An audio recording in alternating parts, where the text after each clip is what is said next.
अगर आप सपने में देखते हैं कि आप पितरों का तर्पण कर रहे हैं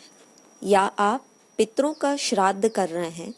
तो ये एक सकारात्मक संकेत होता है जो बताता है कि आपके जो भी पितर हैं वो आपसे बहुत ज़्यादा खुश हैं और आपको ब्लेसिंग दे रहे हैं। इसके साथ जिन लोगों के पितृ से संबंधित कोई दोष है या आप लोगों की शादी नहीं हो पा रही है, और अगर शादी हो गई है तो उसमें बहुत ज़्यादा प्रॉब्लम हो रही है, या कुछ लोगों की शादी ही होने में दिक्कत हो रही है, तो इस तरह की समस्या अगर आपके जीवन में है और तब अगर आप ये सपना देखते हैं तो आपसे कहा जा रहा है कि आपको पितरों के लिए कोई कार्य करना चाहिए, दान पुण्य करना चाहिए, उनका तर्पण करना चाहिए, और श्राद्ध पक्ष के दौरान आपको उनकी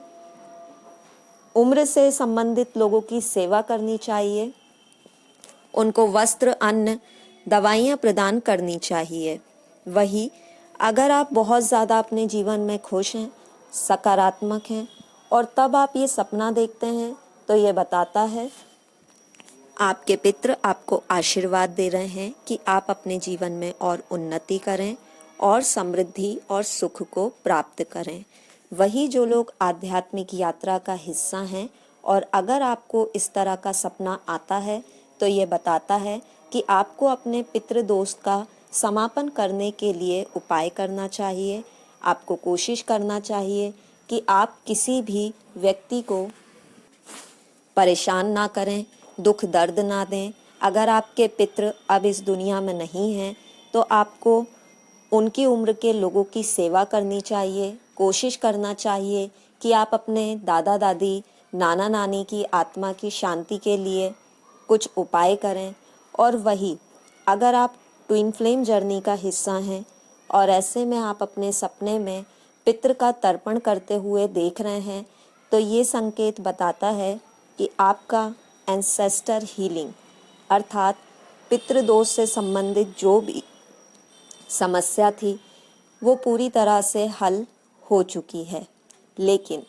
अगर अभी तक समस्या हल नहीं हुई है तो ये एक संकेत है जो आपसे कहता है कि अगर आप ट्विन फ्लेम जर्नी का हिस्सा हैं और अभी भी आपने अपना एंसेस्टर हीलिंग नहीं की है तो आपको ये करवानी चाहिए या स्वयं से कर लेनी चाहिए। वही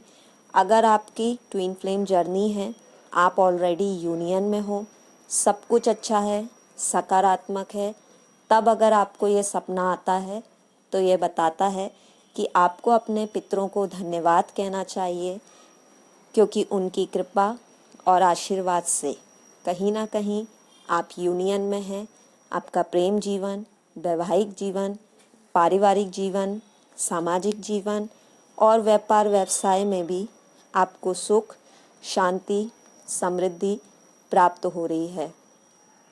और ये सुख, ये शांति, ये समृद्धि या ये प्रसिद्धि आपके पूर्वजों की कृपा है, उनका आशीर्वाद है। आपको उन्हें धन्यवाद कहना चाहिए।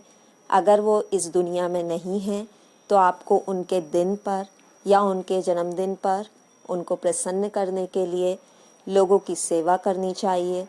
दान धर्म करना चाहिए और उनके दिन को या उनके जन्मदिन को पूरे हर्ष उल्लास से मनाना चाहिए और उनके प्रति आभार व्यक्त करते हुए